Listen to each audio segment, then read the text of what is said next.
Hello, welcome back to a brand new Chairboys Live, and look, welcome back to what seems like it might be regular football. After a chaotic 72 hours, it looks like we might have saved the day for just a little while yet, so we'll chuck you back into championship action if that's all right. My name's Dan Simpson. It's a Wednesday night. It's a 7 o'clock kickoff, which I hope didn't catch you out like it caught me out. My name's Dan Simpson. Thank you so much for being there. Listen, I hope you've managed to make the most of the hairdressers over the last week. I'm starting to look less like Dom Gate, more like Nicola Sturgeon. It's a busy month left for us. We've got 4 games and it is still doable. It is still on. I mean, Derby are plummeting like a stone at the moment. Let's just run through some of the stats, really. I mean, Wycombe, we're on 34 points, 24th in the table, still propping it up. But Derby, as I say, really plummeting, 21st on 43 points. Now, not great at maths, but we need 10 points, really. We need 3 wins and a draw. And with Derby's form, it's doable. It's doable, but a win tonight is pretty paramount. You can see the starting 11 just below you. We'll get the team news in just a sec. And because this is the penultimate game of the season here at home, we've got one last one against Bournemouth. But before we take on Bristol City, who are 15th in the league, we'll have a look back at some of the key moments from our very first season here in the Championship. Before we do that, this is a football show, so let's get some football. And what a second half of football it was as well on Saturday. Wycombe went to the Liberty Stadium to take on Swansea City and came away with a point.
I'm doing this, Pete. I'm having a chat with our CFO, Pete, while he watches something. That's all right, mate. How you doing? Are you on that? Yeah. Oh, I thought you were on. No, I'm just having a chat. It's all right. We're on YouTube. We're on the internet, Pete.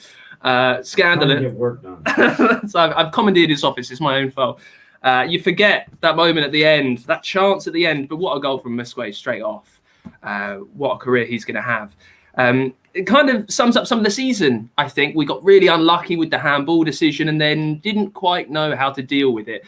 We'll get the team news in just a sec with Harry. Let's just crack through some of the comments.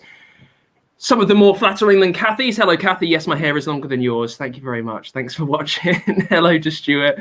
Hello to Dave as well. Yeah, WWFC bigger than the ESL. Well, I mean, now it is. Only 3 teams left in it. Right, we've got what? 40 minutes till kick-off. We'll keep you busy for the next little while. Let's get the team news. You can see the starting 11 below you. Let's run through it then with Harry, who is here at Adams Park with us. Hello, Harry. Hi, Dan. How you doing? Yeah, I'm very well, mate. We just saw the highlights there of taking a point from the Liberty Stadium. What did you make of the game? Because Wycombe played extremely well in the last 45, but just couldn't quite hold on to claim all 3 points. No, I think you summed it up perfectly. I think it's really a bit of a reflection of our entire season, really. I mean, you just cannot fault the effort.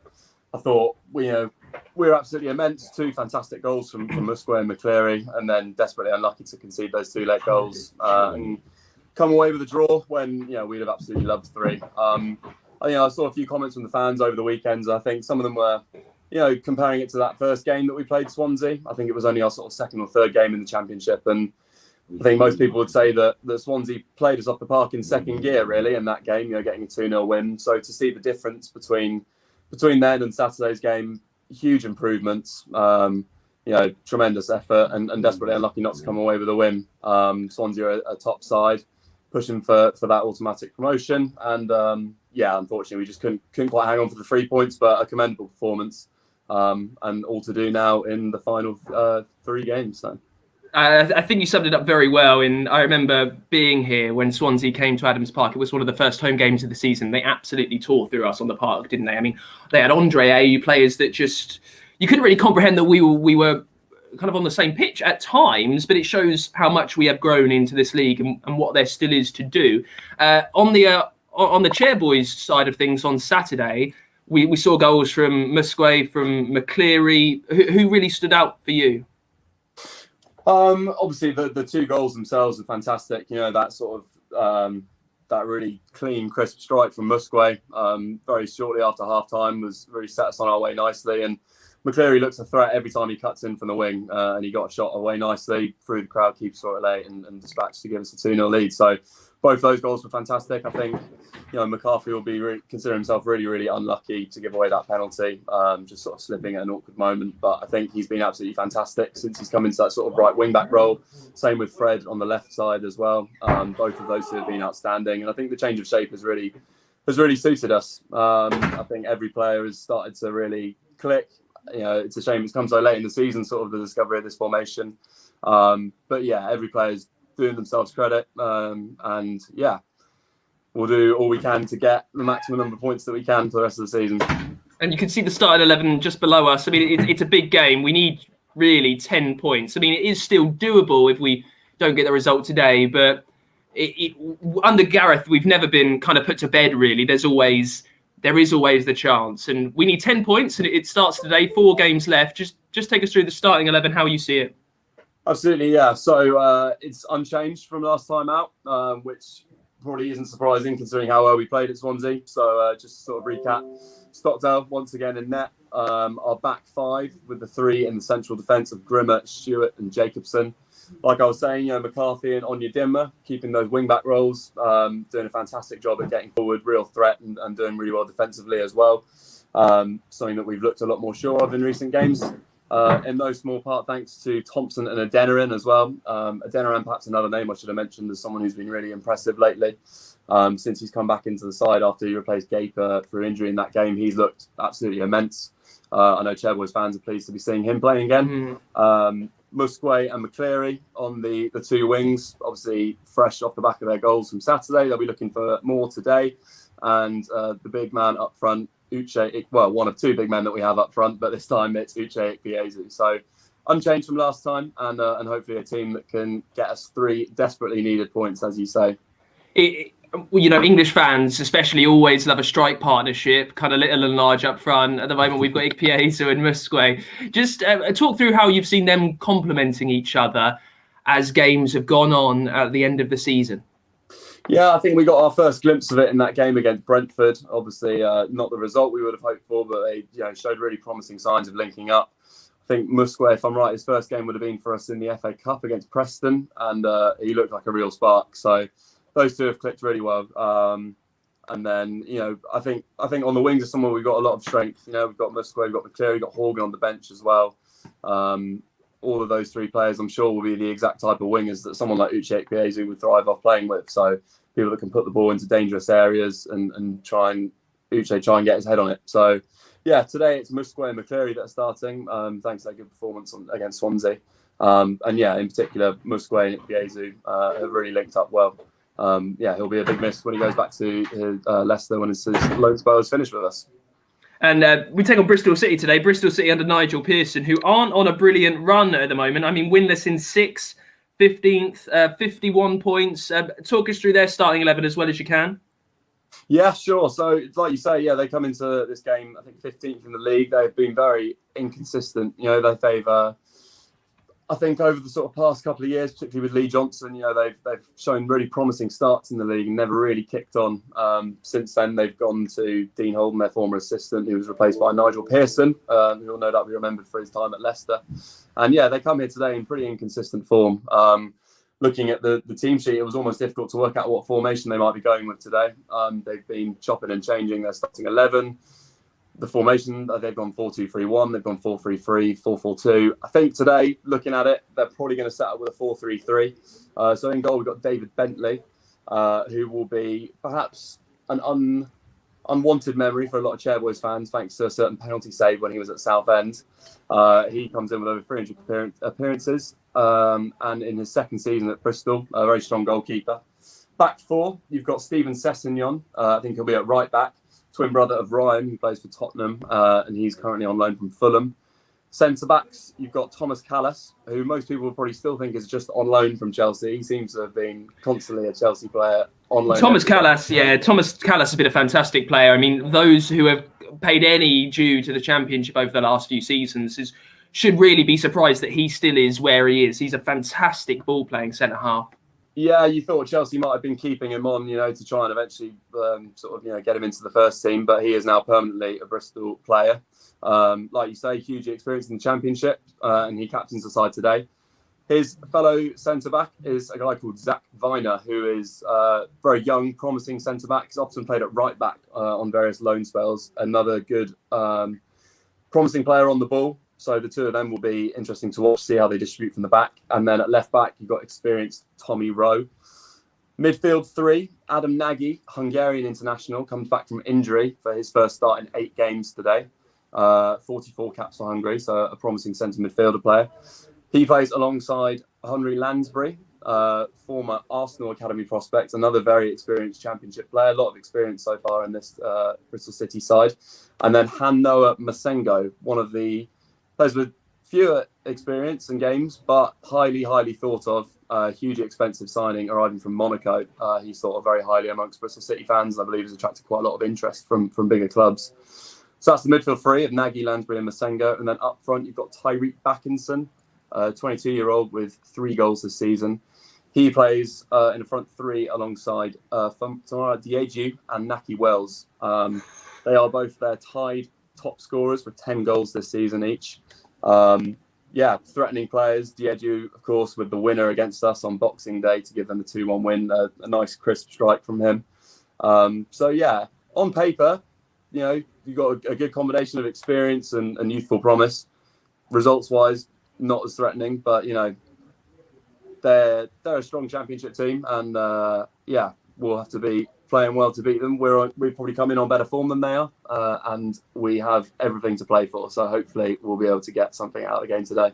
Yeah, I mean, many misspent hours playing Football Manager has made Naki Wells one of my favourite players in the world. So I'm quite horrified to see him lining up against us.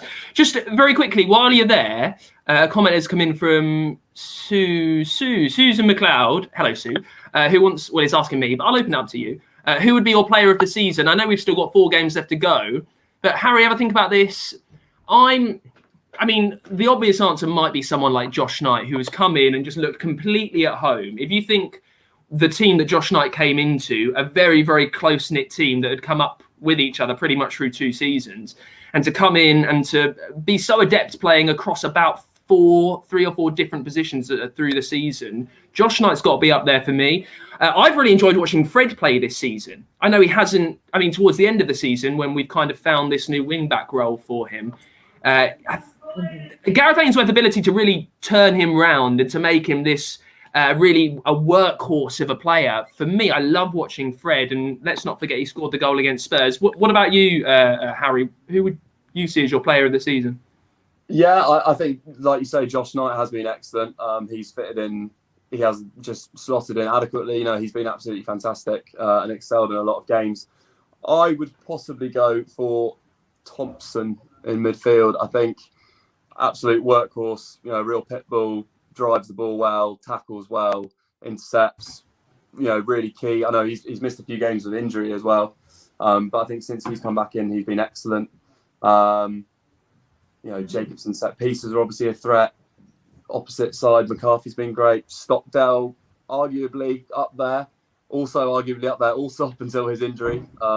So yeah, lots of contenders. I think there have been players that have had really good individual seasons. I'll go with Thompson to be different from Knight, but yeah.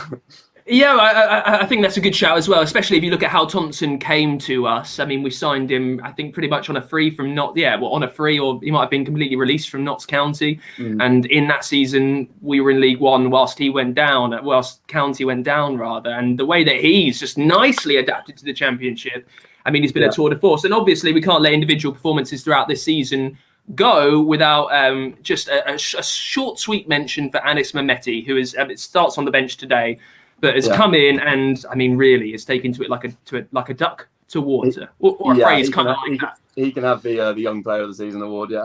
Oh, well, that's very nice of you. All right, Harry. Listen, thanks so much for joining us on Chairboys Live, mate.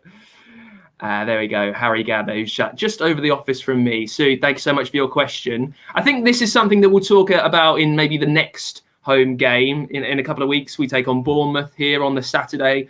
The penultimate game of the season, the last one here at Adams Park. Maybe we'll have a bit of a think about who our player of the season is. We're going to look at some key moments of the season in just a sec. Talking about that Bournemouth game, there is a way that you can be a virtual mascot for it. You can come on, you can grill your favourite Chairboys star. You get all of the standard mascot treatment, but you do it online because that's the way things are this season. Fingers crossed, not for that much longer. Now, we haven't got a virtual mascot this time round, but we still wanted to grill some of your favourite Chairboys players, ask them questions. So we sent our very own Alicia Povey out to do it, who asked some quick-fire questions to two of my favourite Chairboys heroes. Best goal celebration this season? David Wheeler. Best win this season? For me, that Rotherham one there, because it reminded me of the win that we had there last season, which was pretty special. We've had some special moments there. Home tie or away day? Home tie. Just prefer being at home. I get home sooner to my family. Best Championship ground to play at? Rotherham. Yeah, what was that? Because we won. We have a good time at Rotherham. Toughest loss this season? Don't ever ask me that question No, again. that was a tough one. That was a tough one, yeah. Favourite match that you played in this season? Monday. Yeah, I feel like that's a running theme. Yeah. I'd say Rotherham, yeah. Most likely to get booked for dissent in a match? Ooh. Josh Knight or Scotty? Scotty Cashel. Yeah. Worst changing room DJ? Josh Knight. What do you think's been your best match personally? Probably Monday. Actually, probably FA Cup, Preston. Most likely to get booked for time wasting? Rocky. Best techers? Go on then, Rocky. I'll give Rocky a best. Worst changing room DJ? Scott Cashkett. Like old school, like Shania Twain, Okay. that, but no one really wants to be listening to that before a game. So Most likely to be the last one out of the changing room and on the pitch? bread on your demo. Biggest bromance? Biggest bromance? Alex Samuel and Jason McCarthy by a country mile. And who is the one who's always first out on the pitch? Alex. If Alex is out first, and I'll be out first if Alex, because me and Alex split over everywhere. So. Most likely to score a 30-yard screamer? JJ. Worst lockdown lid? JJ's went for the long sort of style, and we started wearing a hairband. I'm not sure if he's like trying to get a move to Man United or whatever, but yeah, I'll go JJ. Describe this Wycombe squad in one word.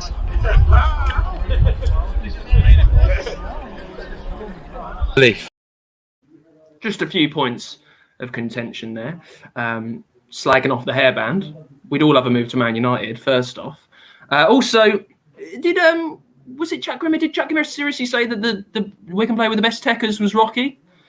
And also, I feel that, we've got Mehmeti on this side for that one. And also, I feel that Scott Cashkett gets a bad rub there. Worst music. What else did they have a go at him about? Oh, discipline. That was it.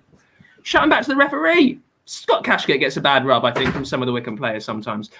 Listen, Alicia is here still because it's 20 minutes till kick-off, and she's been catching up with the gaffer to talk through how he sees our starting 11. So no changes today. Is it more of the same from Saturday then? Absolutely, I thought we were outstanding Saturday, Alicia. It was a real good performance, solid performance until sort of the last 10. And the penalty, the unfortunate slip, and it is a penalty. I'm not going to hide away from that, but it's an accident, and that allows Swansea back in the game. But do you know what? I was really, really proud and impressed with the way we took apart a team that, at times, not we didn't take them apart, but at times, the goals, we weren't gifted them, we earned them, and then backed it up in training again yesterday, and the spirit in the camp at the moment is fantastic. Considering where we are in the league, I couldn't have a better group of boys, and obviously Preston helped us last night with a win against Derby, which is the team we look like we need to catch, as well as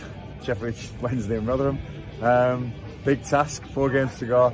We'll be giving it absolutely everything. More of the same, please, boys. And I say, win, lose or draw, I'll be proud whatever this season. I'm sure all the fans at home watching are as well. But you never know with this club. Can't wait.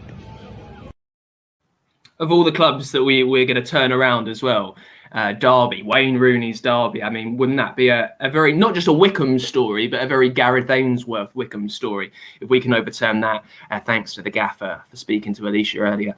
Very quickly, Leanne's got in touch. How do we arrange to be a virtual mascot? wwfc.com. All the details are on there. Everything you get is on there too. And you can ask a question to your favourite Chairboys star one last time this season when we're at home to Bournemouth in a couple of weeks' time.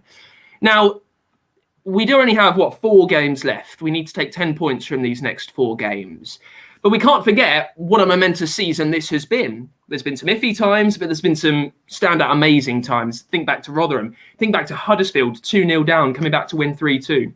So we shouldn't let what might happen perhaps cloud some of the key moments of the season. And I think it's always good to just look back and remember quite how far we've come, and the fact that we are in this league and we've really mixed it up with some incredible goals along the way.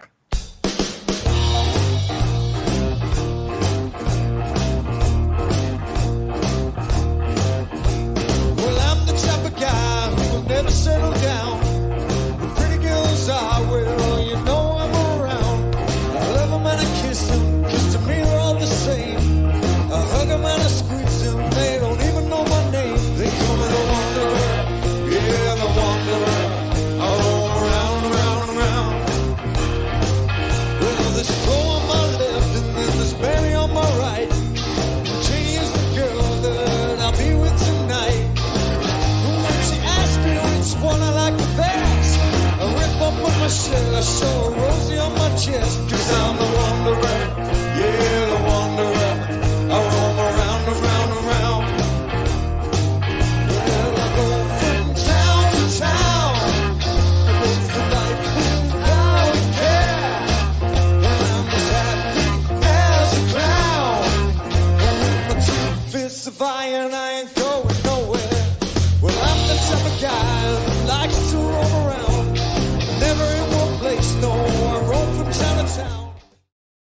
Could this be a case of the Chairboys finding that form at the perfect moment of the season? 4 games left to play, probably 10 points needed, but I can't emphasise this enough. Derby dropping like a stone.